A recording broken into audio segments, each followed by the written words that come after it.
धन्यवाद माननीय सदस्य, please. Honorable Chairperson, sir, my respected colleagues, I stand here today on behalf of my party, the All India Trinamool Congress, to speak on the finance bill. Madam, I have to say I'm deeply pained at the very onset. I must point something out. When we talk on the governor, speak on the President's address, the Honorable Prime Minister leaves the chamber. Today, when we're speaking on the finance bill, the Honorable Finance Minister leaves the chamber. We members of the opposition are deeply pained by this. We hope that the government will take notice of our pain and be present in the House each time that we speak on relevant issues. Theodore Roosevelt, the 26th President of the United States, had said, in any moment of decision, the best thing you can do is the right thing. The next best thing you can do is the wrong thing. And the worst thing you can do is nothing. The Honorable Finance Minister has made a mockery of the people of India in this union budget by doing absolutely nothing. Whatever little changes are there are regressive and ill thought out. Means that the people did not want a business as usual approach. The people wanted a course correction. What have you done? You've not listened to the mandate. Vinash Kale Viprit Buddhi, you have done the exact opposite. You've kept the same cabinet, you've kept the same finance minister who's given the same shoddy budget. Who is this budget for? The middle class make up 31% of India. The poor make up between 60 and 65% of India. I will demonstrate how this budget systematically strangles the poor and the middle class. This is a kursi bajao budget, a save the chair budget for this government, and even that it doesn't do very well. Broadly, there are two types of taxes: direct taxes, indirect taxes. Direct taxes are known as progressive taxes. Why are they progressive? So income tax, property tax, investment tax on capital gains, these are done in a way that the richer you are, the more tax you pay. So they're kind of fairer. Sir, please. Sir. Sir, you're a chat person. What is it? Indirect taxes are regressive because everyone from the richest billionaire to the poorest laborer is paying the exact same tax. So GST, duties on petrol, duties on diesel are all indirect taxes. When we strive for a fair and equitable economy, we must have the balance of direct taxes and indirect taxes right. The US and the Europe broadly collect about 60% through direct taxes and 40% through indirect taxes. Some Scandinavian states with welfare models collect 70% through direct taxes, 30% from indirect taxes. In India, it is the exact opposite.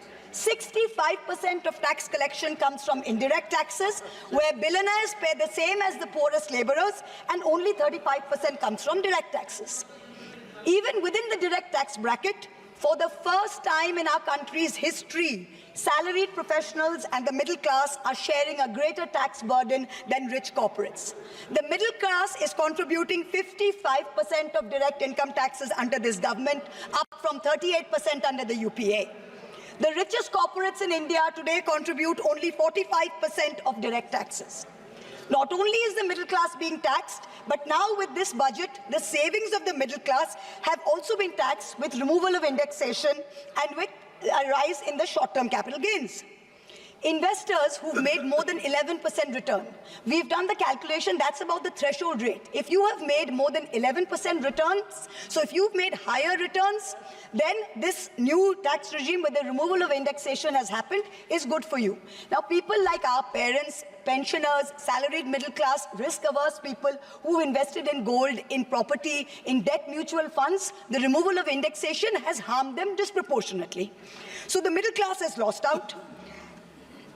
Debt mutual fund holders will end up paying more than 40% more tax because indexation is being changed from 20% to 12% for investments made before April 1st, 2023. So this is effectively penalizing those who've made low profits. You've anyway made lower profits. People think real estate has made enormous profits. If you look at RBI's housing index for the past 10 years, the average rise in property prices has been between 4.5% and 5%.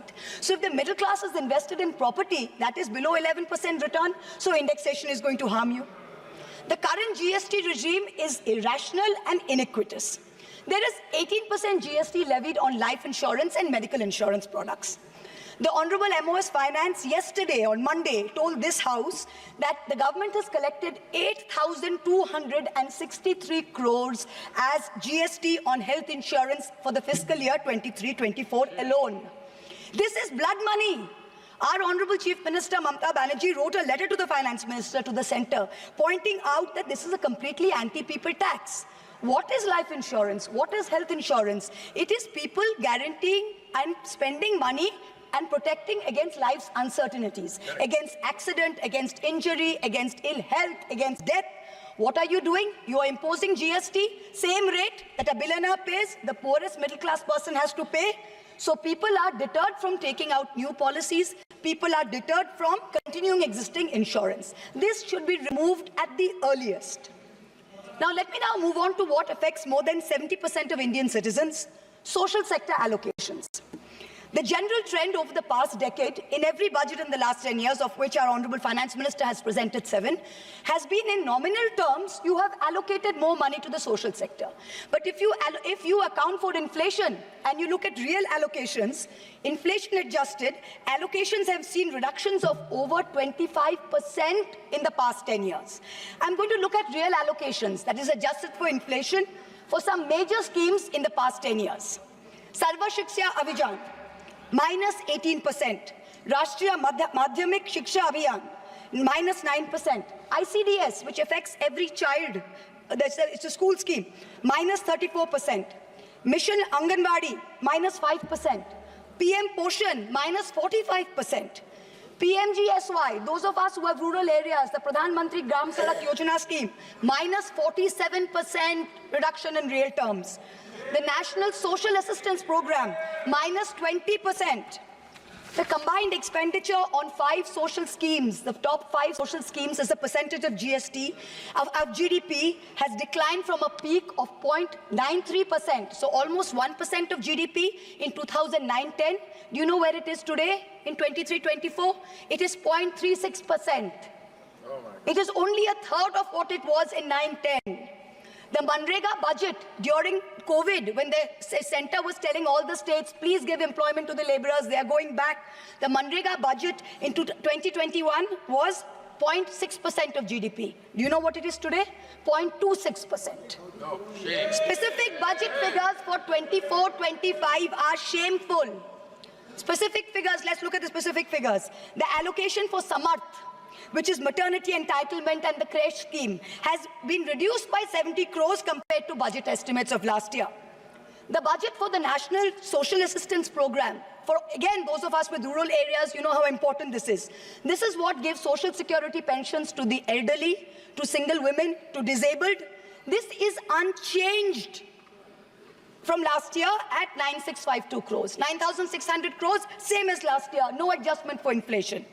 The central contribution to social security pensions has been unchanged since 2014. It was 200 rupees in 2014. It is still 200 rupees per person today.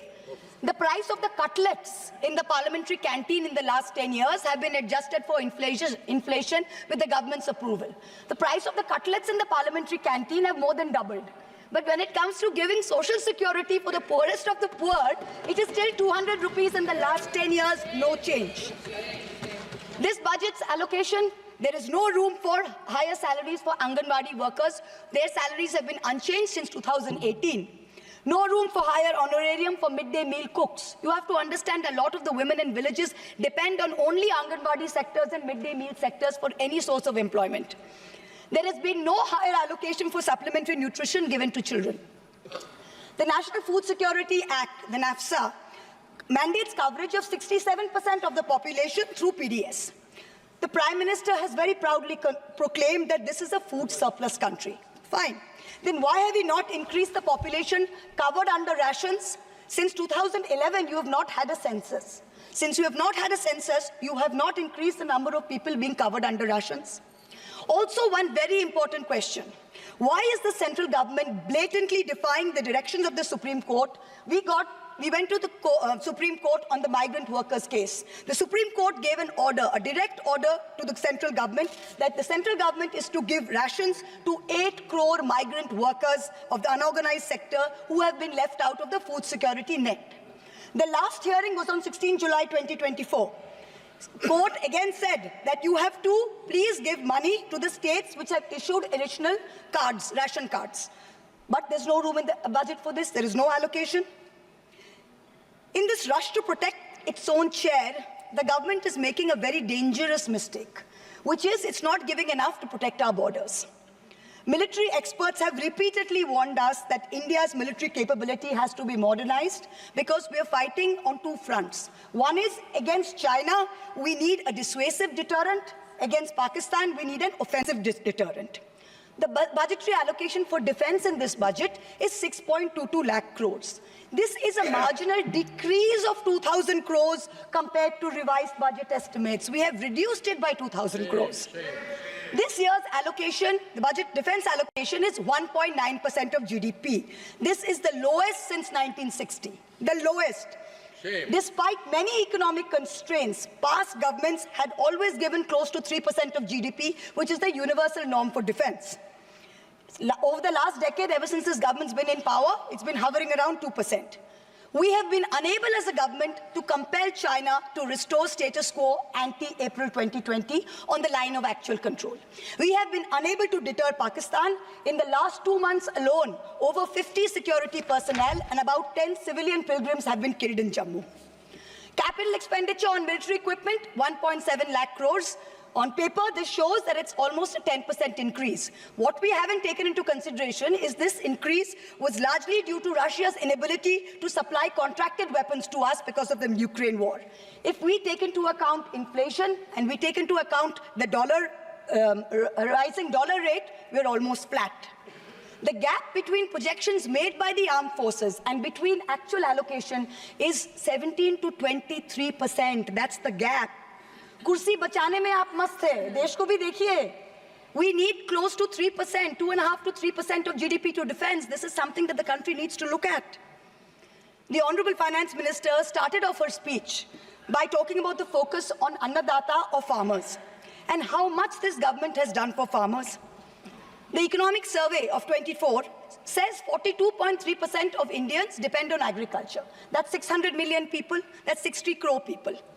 If I looked at the economic survey, 22nd July, very carefully. What did the headline say? The headline says, agricultural sector has registered an annual average growth rate of 4.18% in the last 5 years. But then I needed to read and read and read, and in the fine print was written that last year was only 1.4%.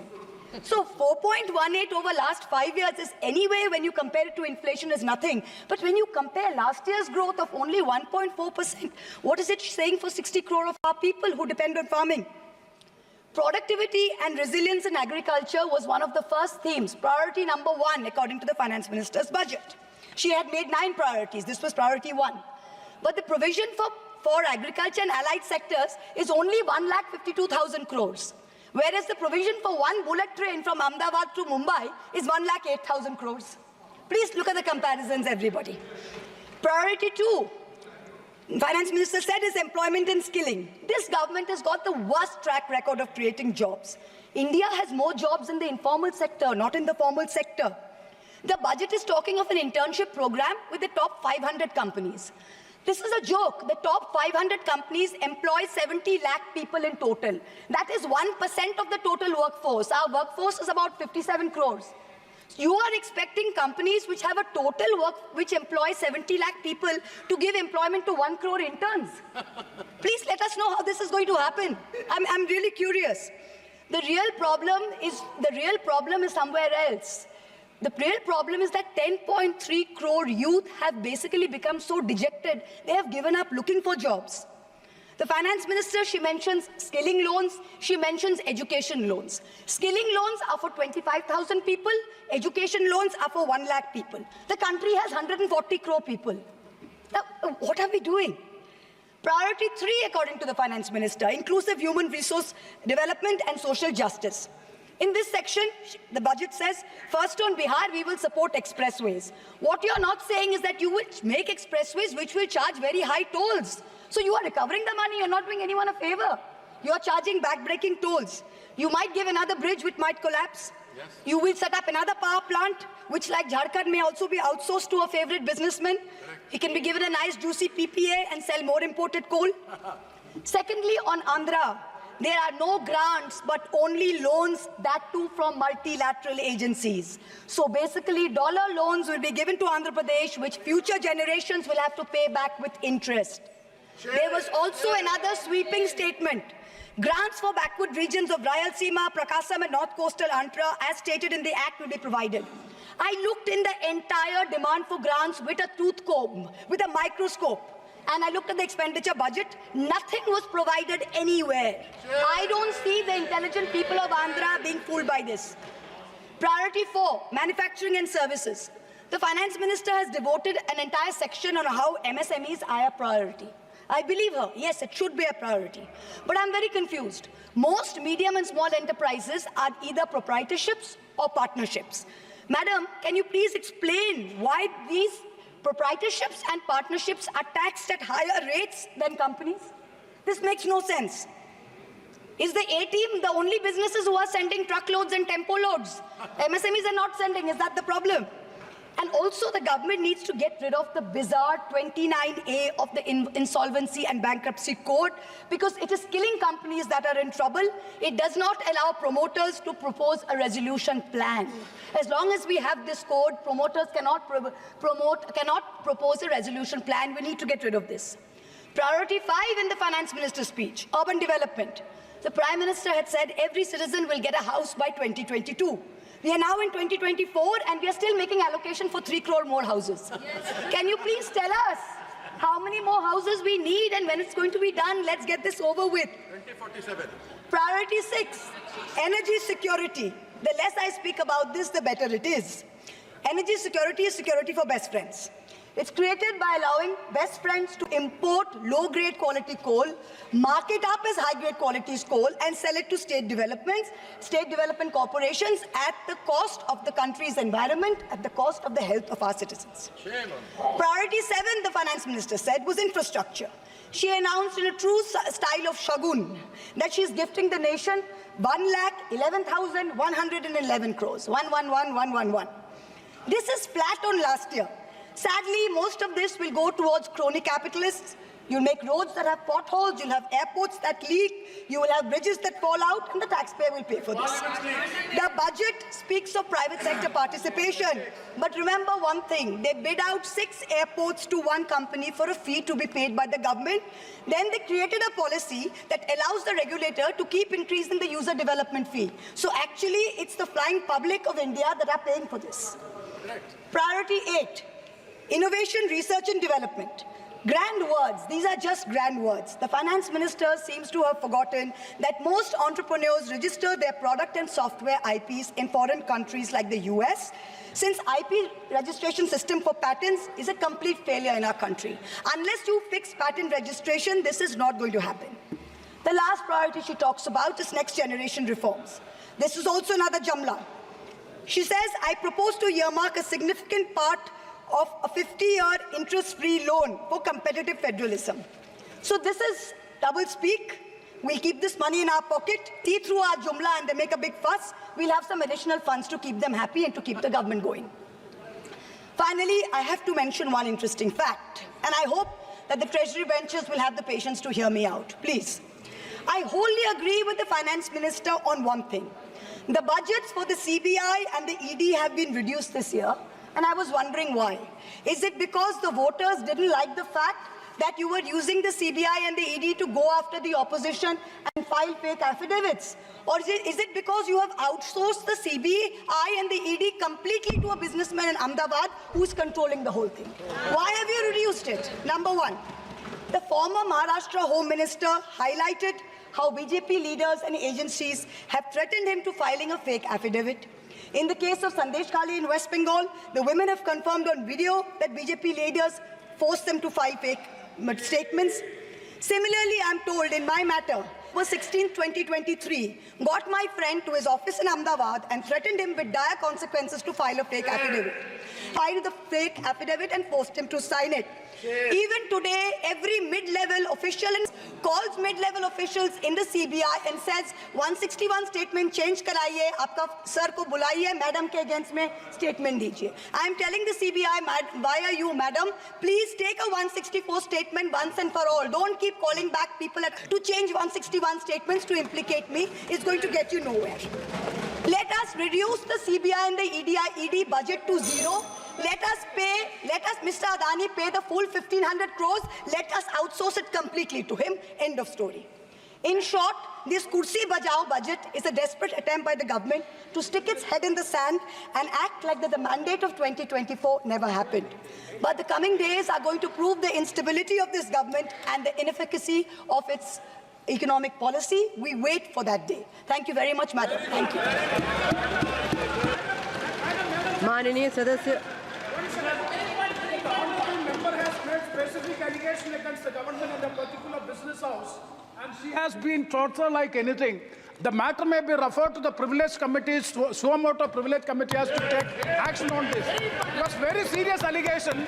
A member of parliament is being tortured by a business house, and still it is being doing. That has to be looked into by the privilege committee. The privilege of सभापति महोदया, ये जिस case के बारे में जिक्र कर रही हैं, वो लोकपाल पर मेरा केस है। मेरा केस है, मैंने कंप्लेन किया है, मेरे कंप्लेन पर वो केस है।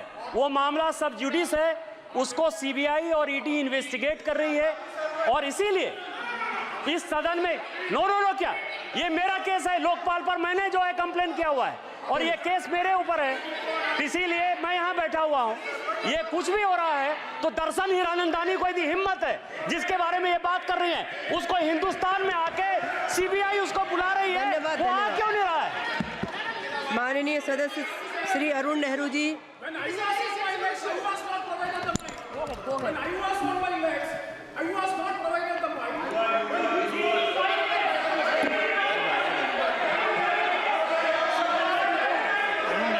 प्लीज कंटिन्यू, प्लीज सदस्य, प्लीज माननीय सदस्य, प्लीज। अरुण नेहरू जी, माननीय सदस्य। Madipikuria